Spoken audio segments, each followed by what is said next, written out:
Movie की शुरुआत में हमें एक फ्लैशबैक सीन दिखाया जाता है जहां एक औरत अपने ऑफिस की तरफ जा रही होती है। वो खुशी से अपने फोन पर बातें कर रही है और अपने आसपास के माहौल से बिल्कुल अनजान है। तभी दो नकाबपोश आदमी अचानक कहीं से आते हैं और उसे जबरदस्ती अपनी गाड़ी में डाल लेते हैं। वो उसे एक ऐसी अननोन जगह पर ले जाते हैं जो किसी मेडिकल फैसिलिटी जैसी लगती है। उसके बाद सीन तुरंत प्रेजेंट डे पर शिफ्ट होता है जहाँ हम एक न्यूज स्टेशन पर पहुँचते हैं जहाँ एक लेट नाइट इंटरव्यू हो रहा है और यहाँ पर आज के गेस्ट है रैन जी, जो एक पॉपुलर प्रेजेंटर है और सुपरहिट शो 24 हॉर्स चलाते हैं। ये शो मिस्टीरियस क्रिमिनल केसेस पर बेस्ड है जहां रैन एविडेंस के थ्रू असली गुनहगार को ढूंढने की कोशिश करता है। इंटरव्यू के दौरान रैन से पूछा जाता है कि क्या उसे कभी सच्चाई छुपाने के लिए किसी गुंडे से धमकी मिली है। वो बताता है कि उसे कई बार धमकियां मिल चुकी है लेकिन फिर भी वो न्याय और सच्चाई के लिए लड़ता रहेगा।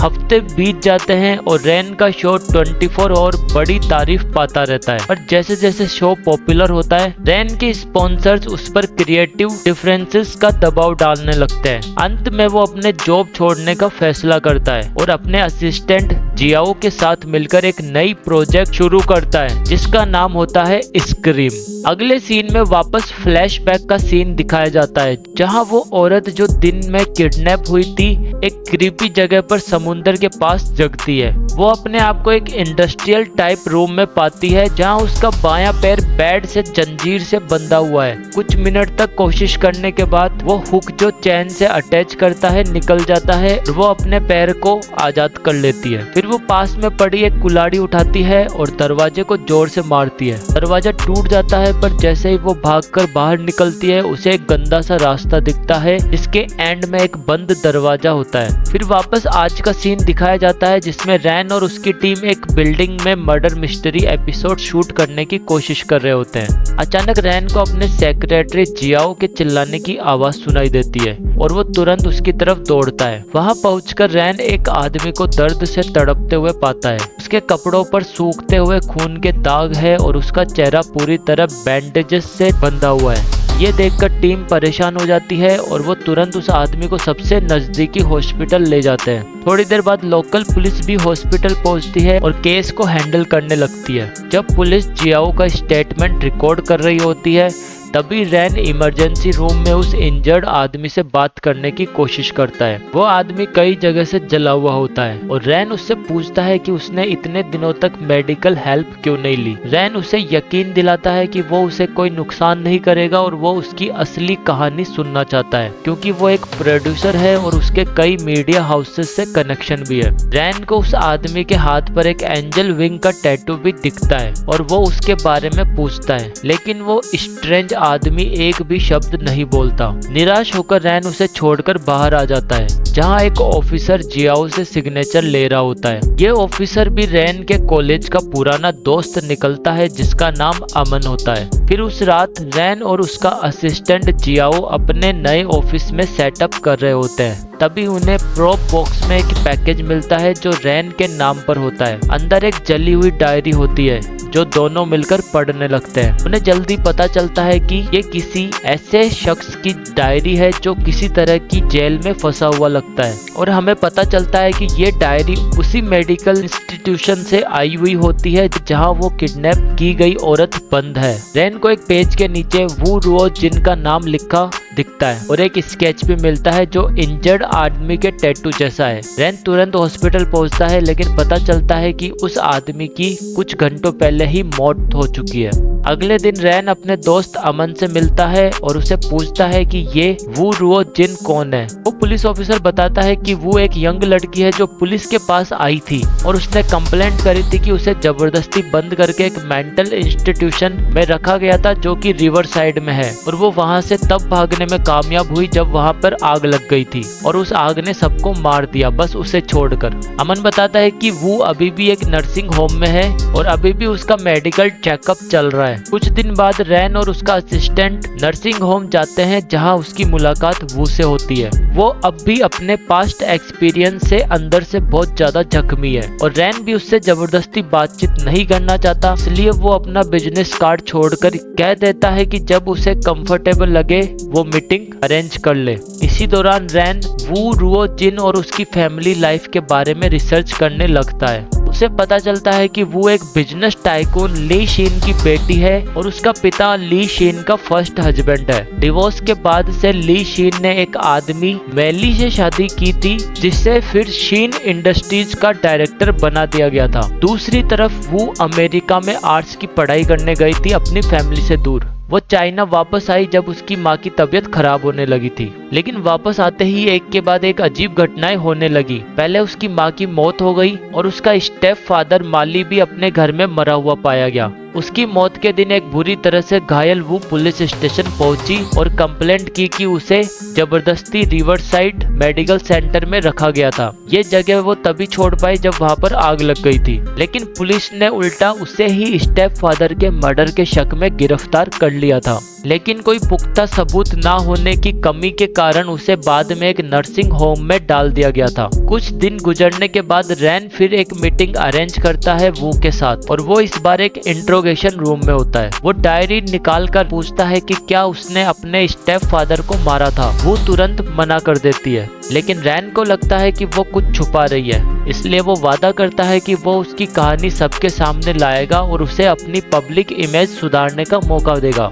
ये सुनकर वो आखिरकार बोलने का फैसला करती है। कहानी में फिर से हमें शुरुआत वाला फ्लैशबैक सीन दिखाया जाता है और ये रिवील होता है कि जो औरत नकाबपोश आदमियों द्वारा किडनैप हुई थी वो और कोई नहीं बल्कि वू रो जिंग ही थी। वो आदमी उसे रिवरसाइड प्राइवेट मेडिकल सेंटर ले गए थे, जो बाहर से बिल्कुल भी दिखाई नहीं देता। नकाबपोश आदमी उसका मुंह बांधकर उसे व्हीलचेयर पर बैठाकर डायरेक्टर विक्टर के पास ले जाते हैं। विक्टर एक साइकोटिक डॉक्टर है जिसको अपने पेशेंट्स को टॉर्चर करने में मजा आता है। वो वू को डराकर बताता है कि अब वो उसकी देखभाल करेंगे, बस उसे अपनी दवाइयाँ खानी होगी ताकि उसे जल्दी डिस्चार्ज किया जा सके। बाद में एक मेल नर्स जिसका नाम जोंग है, जिसके फोर आर्म पर एंजल विंग का टैटू होता है, उसकी सेल में दवाइयाँ लेकर आता है। वो वू से दवाइयाँ लेने के लिए कहता है, लेकिन जब वो उसे मना करती है तो वो उसकी मेडिकल रिपोर्ट पर लिखने लगता है। अचानक वो उसका हाथ पकड़ लेती है और उसे घर पर किसी को कॉल करने की रिक्वेस्ट करती है। वो कसम खाती है कि वो पागल नहीं है और उसे कोई जरूर लेने आएगा। वो उसका पेन छीनकर उसकी रिपोर्ट पर एक नंबर लिखने लगती है, लेकिन जोंग तुरंत पेन वापस ले लेता है। जोंग उसे बताता है कि कोई भी पेशेंट को शार्प ऑब्जेक्ट रखने की इजाजत नहीं है ताकि वो खुद को या दूसरों को चोट ना पहुंचा सके। तभी रिवील होता है कि वो मेडिकल सेंटर कोई मेंटल इंस्टीट्यूशन नहीं बल्कि एक अंडरग्राउंड जेल है, जहां अमीर लोग अपने दुश्मनों को उन्हें मेंटल बीमारी के नाम पर परमानेंट बंद करवा देते हैं। सेंटर का डायरेक्टर विक्टर अपने पेशेंट को टॉर्चर करता है और उनके ऑर्गन्स निकालकर ब्लैक मार्केट में बेचता है। एक दिन एक पेशेंट लुलू वू को बताती है कि उसके हस्बैंड ने उसे सिर्फ इसलिए यहाँ भेजा क्योंकि वो बच्चा नहीं पैदा कर सकती थी, और वो ये भी बताती है कि इस जेल में एक ऐसा आदमी है जो उसे यहाँ से निकलने में मदद कर सकता है। लेकिन जब वो पूछती है कि वो कौन है तो लुलू आइसक्रीम से बातें करने लगती है। फिर वापस हमें प्रेजेंट डे का सीन दिखाया जाता है, जहाँ रैन अपना पहला इंटरव्यू सेशन वू के साथ खत्म करता है ताकि वो उन घटनाओं को क्रॉस चेक कर सके जो वू ने बताया है। फिर उस रात रैन और उसका असिस्टेंट पता लगाते हैं कि विक्टर उस रिवरसाइड मेडिकल सेंटर का डायरेक्टर है और वो वू के स्टेप फादर माली का बिजनेस पार्टनर भी था। रिपोर्टर ये कंक्लूजन निकालता है कि जरूर उसके सौतेले पिता माली ने ही वू को पकड़वाकर इस जगह पर भेजा था। अगले दिन उसका एक और इंटरव्यू सेशन वू के साथ होता है, वही इंट्रोगेशन रूम में। वापस से सीन फ्लैशबैक में शिफ्ट होता है, जहां वू उस सेंटर के सेल में बैठी होती है। दीवार के अंदर एक छोटा सा छेद होता है और रात के 11 बजे होते हैं। वो देखती है कि लुलू अपनी सेल से बाहर आ रही है, जो कि उसका रोज का काम है। अचानक उसे उस छोटे से छेद के अंदर से एक हाथ बाहर आता हुआ दिखाई देता है और वो वू को पकड़ने की कोशिश करता है, लेकिन वो जल्दी से क्रॉल करके दूर हो जाती है। एक गंदा क्रेजी दिखने वाला आदमी उस हॉल से झांकता है और वो समझ जाती है कि ये वही इंसान है जिसके बारे में लुलू ने बताया था, जो कि उसे यहाँ से निकलने में मदद कर सकता है। डर से डर कर भी वो अपने हॉल के पास जाती है और जोर से टैप करने लगती है। फिर वो उस आदमी से बोलती है कि वो उसे इस जेल से भागने में मदद करे। वो आदमी उसे अगले दिन बाद बाथरूम में मिलने को कहता है। अगले दिन वो रूटीन चेकअप की लाइन से चुपके से निकल जाती है जब गार्ड्स को पता नहीं चलता। वो बाथरूम में पहुंचती है जहाँ पर वो आदमी उसका इंतजार कर रहा होता है। वो तुरंत उससे पूछती है कि इस जेल से कैसे निकला जाए, जिस पर वो जवाब देता है कि डायरेक्टर के ऑफिस में एक बड़ा सा पाइप है जो इस जेल से बाहर निकलता है। उस पाइप तक पहुंचने के लिए उससे पहले 2 दरवाजों को पार करना पड़ेगा। वो आदमी उसे डायरेक्टर के ऑफिस के पहले गेट का पासवर्ड बता देता है, लेकिन जब वो दूसरे गेट का पासवर्ड पूछती है उसी टाइम वो आदमी कुछ अजीब हरकतें करने लगता है। वो उसकी हरकतें देखकर डर जाती है और उसका कान काटकर वहां से भाग जाती है। फिर हम देखते हैं कि वो पहले गेट को पार कर लेती है, लेकिन मेन गेट पर पहुंचकर अटक जाती है जो ऑफिस में जाता है। इसी वक्त लुलू अपने सेल से निकलकर डायरेक्टर के ऑफिस की तरफ जा रही होती है। वो को मेन डोर खोलने के लिए स्ट्रगल करते हुए देखती है, इसलिए वो अपनी दीवार पर एक पैटर्न बनाती है। वो सोचती है कि यही कोई पासवर्ड होगा, तो वो तुरंत उस पैटर्न को दरवाजे पर कॉपी करती है। जैसे ही पैटर्न दरवाजे पर बनाती है वो दरवाजा स्विंग होकर खुल जाता है। उसके बाद वो अंदर चली जाती है। वहाँ उसे एक बड़ा पाइप दिखता है जो ऑफिस से बाहर जाता है, लेकिन तब तक विक्टर और उसके आदमी देख लेते हैं कि वो अपनी सेल से गायब है और वो तुरंत समझ जाते हैं कि वो भागने की कोशिश कर रही है। डायरेक्टर अपने ऑफिस में सीसीटीवी कैमरा चेक करने के लिए दौड़ता है और पाइप से आती आवाज को सुनता है। वो पाइप का कैमरा खोलता है और वो को धीरे धीरे बाहर निकलते हुए देखता है। ये देखकर वो पैनिक में आ जाता है और उसे तुरंत पकड़ने के लिए दौड़ पड़ता है, लेकिन तब तक देर हो चुकी होती है क्योंकि वो सीवेज में घुसकर भाग जाती है। पाइप के दूसरे छोर से क्रॉल करके वो एक नजदीकी हाईवे पर पहुंच जाती है। किस्मत से वहां पर एक पुलिस की कार गुजर रही होती है और वो तुरंत उसकी तरफ भागती है। इतना टॉर्चर झेलने के बाद उसे लगता है कि वो फाइनली बच गई है और वो शांति से पुलिस की कार के पिछले वाली सीट पर सो जाती है। बदकिस्मती से पुलिस भी विक्टर के साथ मिली हुई होती है और वो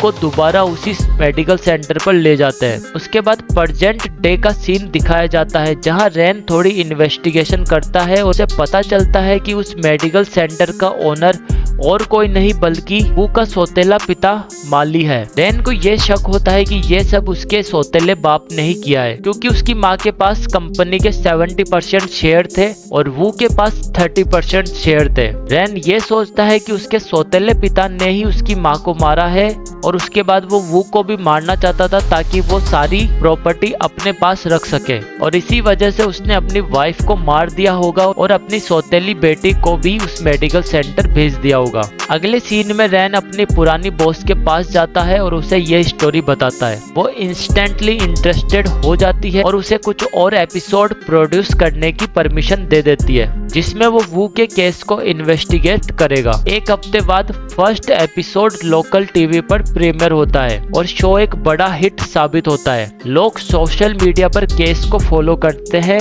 और वो को मैसिव पब्लिक का सपोर्ट मिलने लगता है। फिर वापस से हमें फ्लैशबैक दिखाया जाता है जहां वो का सौतेला बाप विक्टर पर गुस्सा हो जाता है कि उसने वो को भागने का मौका कैसे दे दिया और वो उसे हमेशा के लिए खत्म करने का ऑर्डर देता है। ये सुनकर नर्स जोंग जो रूम में होता है तुरंत उस नंबर पर कॉल करता है जो वो ने उसके रिकॉर्ड पर लिखा था। वो नंबर उसके असली पिता का होता है जिसका नाम वैन होता है। वो प्रॉमिस करता है कि वो जितनी जल्दी हो सके आएगा। अगले सीन में विक्टर गुस्से में अपने आदमियों को ऑर्डर देता है कि वो को ऑपरेशन बेड पर बांध दो। उसका प्लान होता है कि वो उसके ऑर्गन्स को निकालकर उसको टॉर्चर करेगा। इसी वक्त जोंग वैन को सेंटर के अंदर ले जाता है और धीरे से उस जगह ले जाता है जहां उसकी बेटी बंदी होती है। दोनों मिलकर उसे उठाते हैं और वैन उसे उठाकर बाहर ले जाता है, लेकिन किस्मत खराब होने के कारण उन्हें गार्ड्स देख लेते हैं। फिर वो वैन और जोंग को ऑपरेशन रूम में बंद कर दिया जाता है। विक्टर वैन को ऑपरेशन टेबल पर घसीट कर ले जाता है और बिना एनेस्थेसिया के ही उसका पेट काटने लगता है। इसी दौरान लुलू विक्टर के रूम में जाकर कैंडल जलाना शुरू कर देती है। गलती से वहां आग लग जाती है जो धीरे धीरे पूरे ऑफिस में फैल जाती है। विक्टर और उसके आदमी जो ऑपरेशन रूम में होते हैं धुआं देखकर ऑफिस की तरफ भागते हैं। जैसे ही आग और ज्यादा फैलती है लुलू ऑपरेशन रूम में पहुंचती है और तीनों को खोल देती है।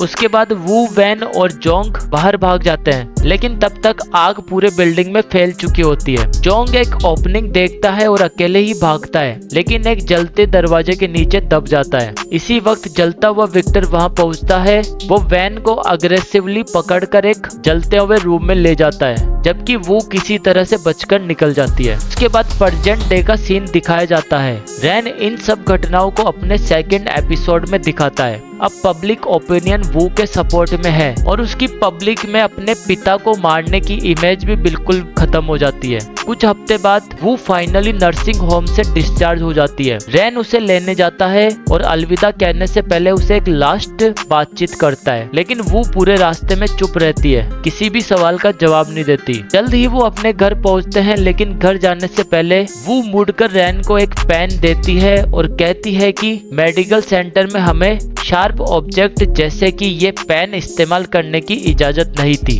अचानक रैन सब क्लूज को कनेक्ट करता है और रियलाइज करता है कि वो ने डायरी नहीं लिखी थी क्योंकि उसके पास पेन यूज करने का मौका ही नहीं था। सीन तुरंत शिफ्ट होता है जहां वो अब एक कमरे में अपने कपड़े बदल रही होती है और हमें दिखाई देता है कि उसके पेट पर एक काटने का बड़ा सा निशान है। मॉन्टेज में ये सच्चाई रिवील होती है कि वो उस मेडिकल सेंटर में नहीं थी, बल्कि उसकी माँ ली शिन को सेंटर में जबरदस्ती रखा गया था और डायरी उसकी माँ ने लिखी थी। वो थी जो अपनी माँ को बचाने गई थी जब जोंग ने उसे कॉल किया था। बदकिस्मती से उसे पकड़ लिया गया था और विक्टर उस पर ऑपरेशन कर रहा था। जब सेंटर में आग लग गई थी, वो उसकी माँ ऑपरेशन रूम से निकलने में सफल हो गए थे, लेकिन जोंग जो उसकी माँ की डायरी लेकर भाग गया था वो जिंदा बच गया था, लेकिन वो भी बुरी तरीके से जल गया था। बाद में जोंग ने ही रैन और उसकी टीम को देखा था जब वो उस खाली हाउस में अपने नए प्रोग्राम की शूटिंग कर रहे थे। जोंग ही था जिसने डायरी प्रोप बॉक्स में छुपा कर रखी थी ताकि रैन उसे पढ़कर इस केस को इन्वेस्टिगेट कर सके। दूसरी तरफ वो मुश्किल से उस मेडिकल सेंटर से बचकर अपने घर पहुंच गई थी। उसकी माँ गिरती हुई रबल में फंसकर मर गई थी, जबकि वो बुरी तरह से चोटिल हो चुकी थी। अपने घर पहुंचकर उसने अपने सौतेले पिता को एक ड्रिंक एंजॉय करते हुए देखा था, जो ये सोच रहा था कि उसकी वाइफ और उसकी सौतेली बेटी दोनों मर चुकी होगी। और इससे ये रिवील होता है कि बदला लेने के लिए वो ने ही अपने सौतेले पिता को रिवॉल्वर से गोली मार दी थी। तो गाइस ये थी इस मूवी की स्टोरी। अगर आपको ये स्टोरी पसंद आई हो तो इस वीडियो को लाइक करें। मिलते हैं जल्दी नेक्स्ट वीडियो में।